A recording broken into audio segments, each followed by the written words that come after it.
Bonjour à tous, dernier épisode de Demain nous appartient. L'actualité actuelle que nous détenons. Demain nous appartient, spoiler, François commet un crime terrible. François prépare en secret l'un des plus beaux cadeaux pour son partenaire Swazik dans la suite de la série Demain nous appartient. Sortie fin avril 2024 sur TF1. Martin va tenter d'aider Nordine à renouer avec un de ses collègues. François est tombé dans une terrible période de doute ces dernières semaines dans la série Demain nous appartient. Car plus tard, il y a le choix entre Charlie et Swazik, la mère de son fils Adam. Après un plan cruel d'un gynécologue, le professeur de français tombe finalement dans les bras de sa première épouse, laissant derrière lui la fille adoptive de Christelle et Sylvain.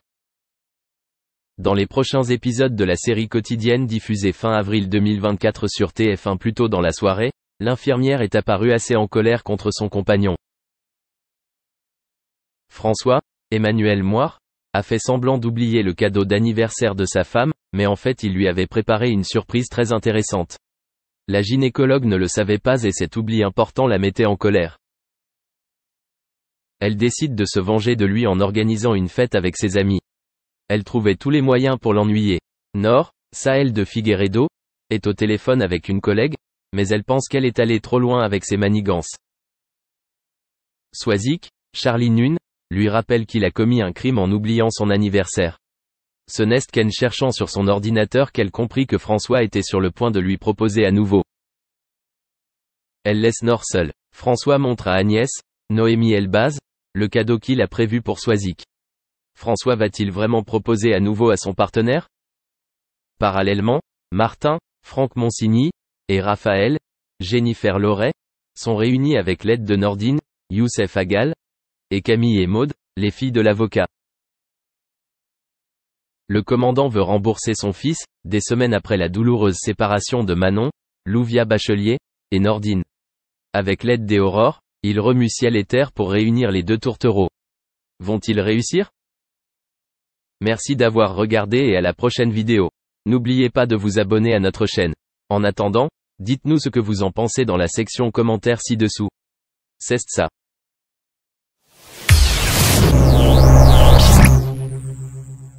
En juillet prochain, le prince Albert de Monaco compte bien festoyer ses noces de corail. Maintenant que Charlène est de retour au bercail, dire que l'an dernier, elle était en Afrique du Sud et avait juste publié une banale photo sur Instagram. Les habitants du Rocher avaient eu du mal à comprendre les raisons de cette méchanceté gratuite. Après 8 mois loin de son entourage, l'ancienne nageuse revient quelques jours avant la fête nationale. Alors que tout le monde s'attendait à la voir à la fenêtre du palais, elle s'envole pour la Suisse. Hospitalisée dans une clinique de luxe, on murmure qu'elle serait en pleine dépression. Soucieux de laver l'honneur des siens, le fils de Grace Kelly tente de sauver les meubles. Hélas, les nouvelles ne sont pas bonnes. Non seulement Madame a mis les voiles en direction de l'île de Beauté, mais en plus le père des jumeaux est souffrant. Ce communiqué de presse contient quelques lignes.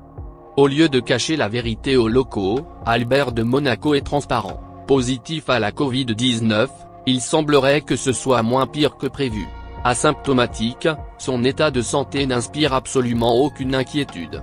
Par contre, qu'on ne compte pas sur lui pour ne pas respecter à la lettre le protocole mis en place par le Rocher. Il travaille à distance, en liaison permanente avec les membres de son cabinet, de son gouvernement ainsi qu'avec ses proches collaborateurs. On l'aura compris, il agit comme un caméléon. Pour preuve, sa période d'isolement s'adaptera aux règles sanitaires en vigueur. Saviez-vous que ce n'est pas la première fois qu'Albert de Monaco attrape le coronavirus, lors du premier confinement? On apprenait avec stupeur qu'il a été l'un des premiers chefs d'État à annoncer publiquement avoir des symptômes. À l'époque des faits, soit au printemps 2020, on ne pouvait pas prédire s'il allait s'en sortir sans y laisser des plumes. Il n'y avait ni vaccin ni assez de masques. Grâce au talent de l'équipe du centre hospitalier Princesse Grace, il rebondit assez vite, mais garde des stigmates de cette épreuve. 2 ans plus tard, l'histoire se répète.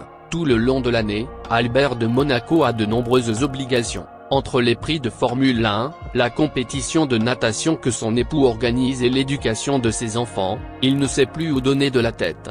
D'ailleurs, en septembre, il rendra un hommage appuyé à feu sa maman. Déjà 40 ans qu'elle a péri dans un terrible accident.